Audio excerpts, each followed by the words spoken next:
Teknik ini kalau dijual ke anak muda atau Gen Z atau milenial mungkin tertarik.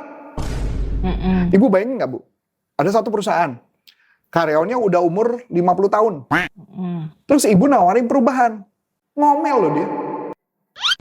Lah saya udah kerja lama, sekarang disuruh berubah. Itu konsepnya. Si Kinan ini bikinnya.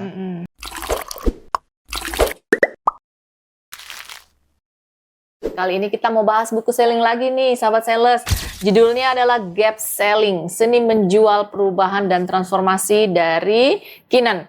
Nah, sahabat sales, tentang apa ini ya? Seni menjual perubahan dan transformasi itu seperti apa sih? Yuk langsung aja kita tanya sama Coach Arif. Halo Coach. Halo. Ini kita mau bahas bukunya Kinan nih Coach. Gap Selling, Wah, berarti Gap Selling ada gapnya juga nih ya Coach? Ya biasalah ya, para sales itu kan bikin materi kalau nggak sesuatu yang judulnya bombastis kayaknya kurang asik gitu ya. Tapi pada dasarnya konsepnya menurut saya ini konsepnya NLP. Menurut saya yang baca. Kenapa? Karena konsep gap selling itu dia cuman berbicara mengenai, jadi gini, dia punya premis-premis gitu loh.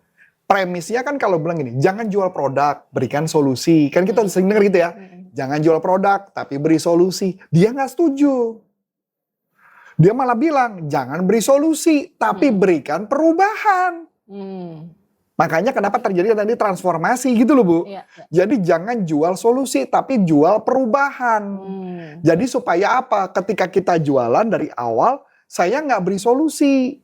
Tapi saya beri apa transformasi perusahaan Anda setelah ikut dengan saya. Ini cuma judul dagangan aja. Sebenarnya menurut saya juga jual solusi kan. Cuman bedanya, ditanam mindsetnya adalah gue memberi perubahan apa, gue memberi perubahan apa. Kalau saya secara pribadi menemukan kalau dengan teknik NLP ada orang yang tipenya, kalau di NLP ada yang disebut namanya tipe sameness, tipe difference, nah, gitu ya Bu. Tipe sameness kalau ditawarin perubahan apa yang terjadi dia nggak suka. Orang yang suka adalah tipe different. Nah, saya kasih contoh yang gampang, Bu. Teknik ini kalau dijual ke anak muda atau Gen Z atau milenial mungkin tertarik. Ibu bayangin nggak, Bu? Ada satu perusahaan, karyawannya udah umur 50 tahun. Terus ibu nawarin perubahan. Ngomel loh dia. Lah saya udah kerja lama, sekarang disuruh berubah. Itu konsepnya. Si Kinan ini bikinnya. Tetapi buat orang-orang milenial, kita bisa ngomong, Anda tertarik nggak kalau saya bisa bantu buat perusahaan Anda berbeda dan bisa menghasilkan hasil yang luar biasa? Anak muda suka. Khususnya bukan hanya anak muda, tetapi orang-orang atau pemilik perusahaan yang lulusan dari luar negeri. Kenapa? Karena perusahaan yang mungkin dari tradisional mau dibuat besar, ditawarin perubahan tertarik. Orang tua, apalagi yang keturunan Chinese, lupakan disuruh melakukan perubahan. Sudah nyaman ya. Sudah nyaman. Merasa yang mereka pakai teknik dulu itu lebih berhasil. Betul. Coba ibu bayangin, ibu kan juga terjoin di sebuah komunitas bisnis. Coba kalau ibu tawarin perubahan. Mereka mikir tuh. Lah, saya udah puluhan tahun kayak begini. Begini aja saya masih dapat income gede. Saya suruh rubah.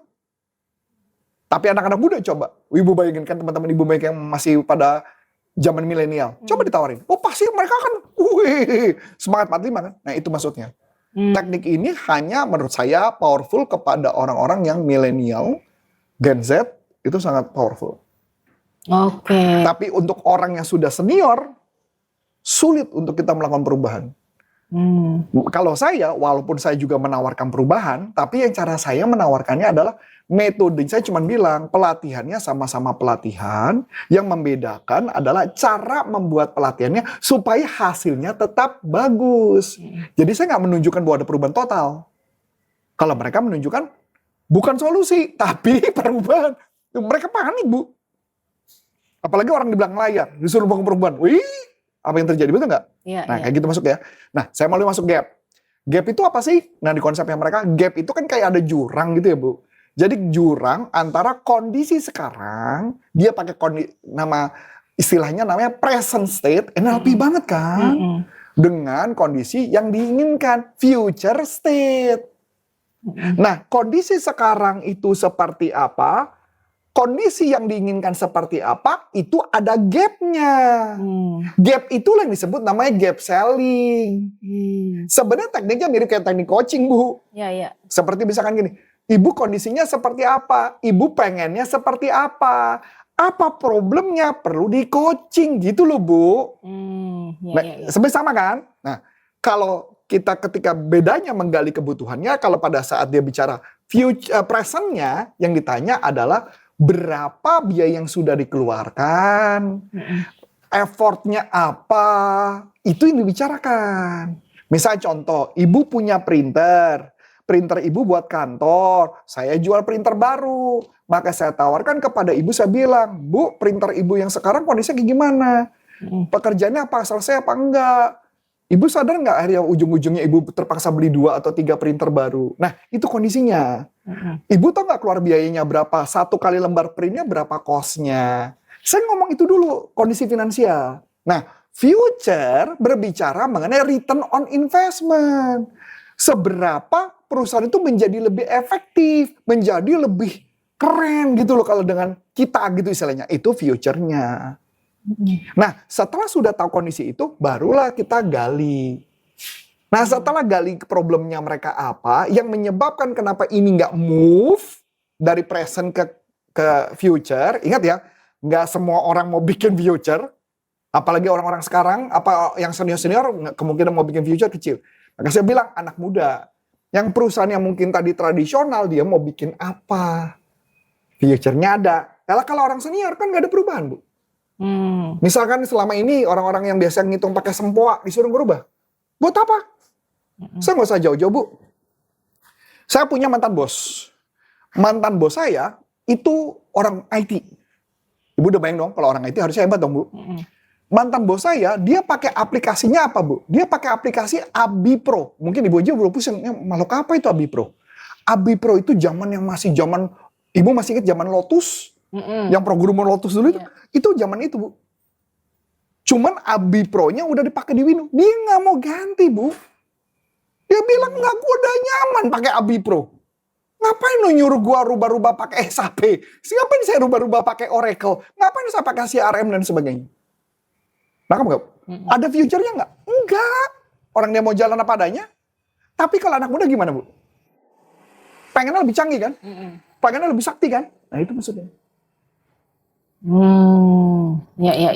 Nah, berarti harus cari data juga ya? Cari. Atau gimana kalau kita bisa misalkan apa problemnya, berapa produktivitasnya, apa yang terjadi, kenapa jadi masalah, itu dulu, kemudian future-nya apa, baru kita presentasi. Presentasi ujung-ujungnya sama, Bu. Ujung-ujungnya adalah presentasi nyebutin dulu. Saya mendapat temuan bahwa Anda akan rugi menjadi berapa. Masuk akal kan? Nah, itu dulu yang ngomong. Oh, oke. Setelah sudah itu, maka kami punya solusinya. Solusinya A, B, C, D. Supaya Anda bisa mencapai future state-nya.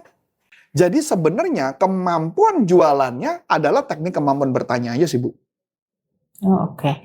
Berarti ini sama kayak kita gali dulu kebutuhan gitu Gali kan. kebutuhan. Baru nanti kita penuhi apa yang menjadi kebutuhan mereka. Sama ya, yang penting di sini bagian ini yang paling penting adalah mindset-nya. Mindset-nya adalah bukan memberi solusi, tapi mindset mereka memberi perubahan. Nah, berarti untuk sahabat sales juga ini bisa dipakai juga ya Coach kalau mereka mau menawarkan produknya, tapi dengan memberikan solusi ya. Dia cari dulu datanya gimana, baru kondisi sekarang, kondisi sekarangnya, kondisi yang diinginkan, sama kondisi yang diinginkan ya. Baru kita buat solusinya. Oke. Atau bahasanya kalau di mereka bukan solusinya, tapi diberikan apa rancangan untuk terjadi perubahan yang luar biasa. Oke. Nah, sahabat sales, menarik banget ya podcast kita kali ini. Jadi ada banyak cara ya, termasuk salah satunya kita bisa cari tahu kebutuhan dari customer, kemudian kita bisa memberikan solusi ya. Jadi yang dari sekarang gitu ya Coach ya. Sahabat sales, kalau ada pertanyaan seputar topik kita kali ini, yuk langsung aja dilayangkan supaya YouTube channel kita ini semakin bertumbuh.